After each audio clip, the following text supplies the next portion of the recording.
அன்பார்ந்த நேயர்களே, வாருங்கள். தினமும் மனமும் நிகழ்ச்சியில இன்னைக்கு திருப்புல்லானி திருக்கண்ணமது பண்ணி காமிக்க போறேன். நான் ஏற்கனவே திருப்புல்லானி திவ்ய கஷேத்திரத்தை பத்தி தினமும் மனமும் உங்களுக்கு நிறைய சொல்லியிருக்கேன்.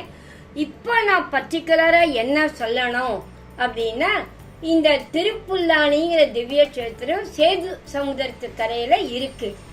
இந்த சேது சமுதிரம் இந்த மாலை அமாவாசைக்கு தை அமாவாசைக்கு ரொம்ப விசேஷமான கஷேத்திரம்.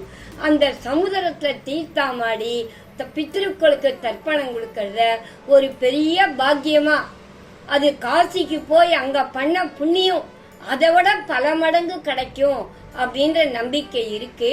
அதனால இந்த திருப்புல்லானி கோவிலும் இந்த சேது சமுத்திரமும் இந்த மாலை அமாவாசைக்கு ரொம்ப விசேஷம். அதுக்கு முன்னாடி ராமர் அங்க வானர சேனையோட சேது பாலம் கட்டி இலங்கைக்கு போறதுக்கு முன்னாடியே இந்த ராமன் அவதாரத்துக்கு காரணமா இருந்த கஷேத்திரம் திருப்புல்லானி தான். அங்க இருக்கிற ஆதி ஜெகநாத பெருமாளை வேண்டிண்டு தசரதன் தனக்கு புத்திர பாக்கியத்தை வேண்டி திருக்கண்ணமது பண்ணி அபிஷேகம் பண்ணார். அதுக்கப்புறம் அவர் யாகம் பண்ணி அங்க யாகத்துல திருக்கண்ணமது அவ 3 மனைவிகளுக்கும் கொடுத்து 4 குழந்தை ராமர், லட்சுமணர், பரதர், சத்ருக்னர் பிறந்தது நீங்கெல்லாம் தெரிஞ்சின்ற விஷயம்.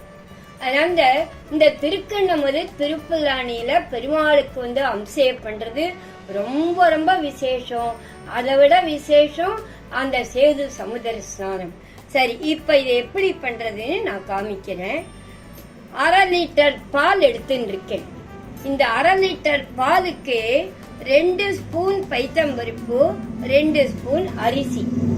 இந்த அரிசியும் பைத்தம்பருப்பையும் இந்த கொஞ்சம் பாதி பால், ரொம்ப வேணாம், மொத்த பால் விட்டா இது குக்கர்லயே பொங்கி வெளியில வாயிடும்.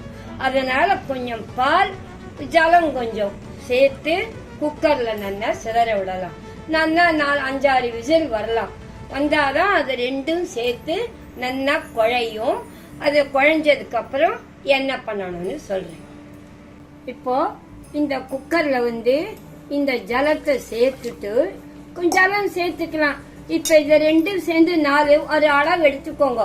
அத போல 4 பங்கு ஜலம் கொடுத்து சேர்த்துருங்க. சேர்த்து கொஞ்சம் பாலையும் பாதி பாலுக்கு மீத்திண்டு மிச்ச பாலை அதுல சேருங்க. இதோ அலம்பி வச்சுட்டு இருக்கேன். இதையும் நல்லா சேர்த்து. இப்போ பாலை கொஞ்சம் சேர்க்கிறேன். 1 டம்ளர் பாலுக்கு சேர்க்கிறேன். அவ்வளவுதான். இந்த பாலை மிச்சம் வச்சுக்கிறேன் நான். இதை அப்புறம் சேர்த்துக்கணும். இப்போ குக்கரை மூடி வச்சுடலாம். இது வச்சாச்சு. நல்லா 5-6 விசில் வரட்டும். அப்பதான் நல்லா குழையும்.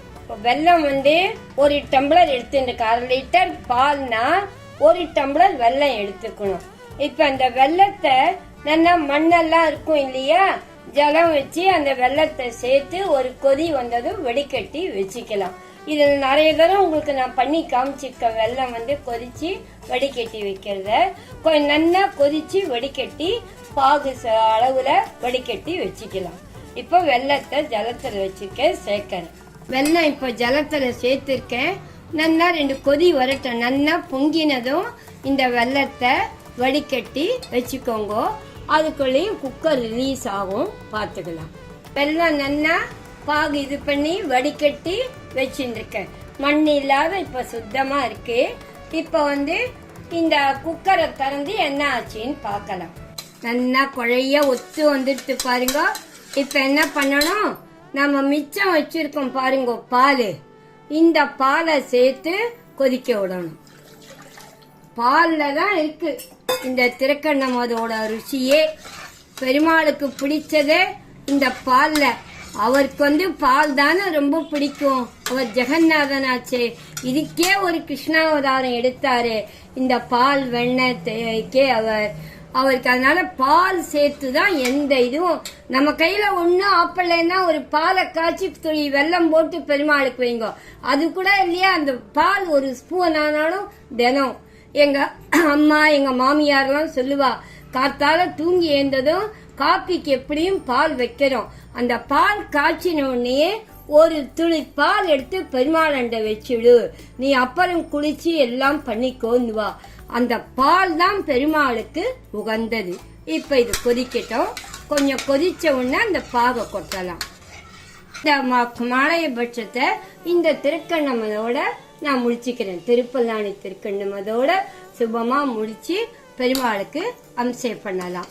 இது நான் இதில் கொதிச்சுட்டு இருக்கேன். நெய் வாண்டானேன்னா பாலே கொதிக்க கொதிக்க கொதிக்க அதோட நெய் இது ஒண்ணும். இது பெருமாளுக்கு அங்கே முந்திரி பருப்பு இதெல்லாம் திருமாறணுங்கிறது இல்லை.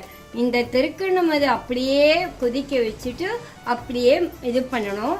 நம்ம அம்சம் பண்றதுக்கோசரம் ஒரு ஸ்பூன் நெய் சேர்க்கணும். அதனால இந்த நெய் சேர்க்கணும். ஒரு ஸ்பூன் அம்சம் பண்றதுக்கோசரம் இதை சேர்க்கிறேன்.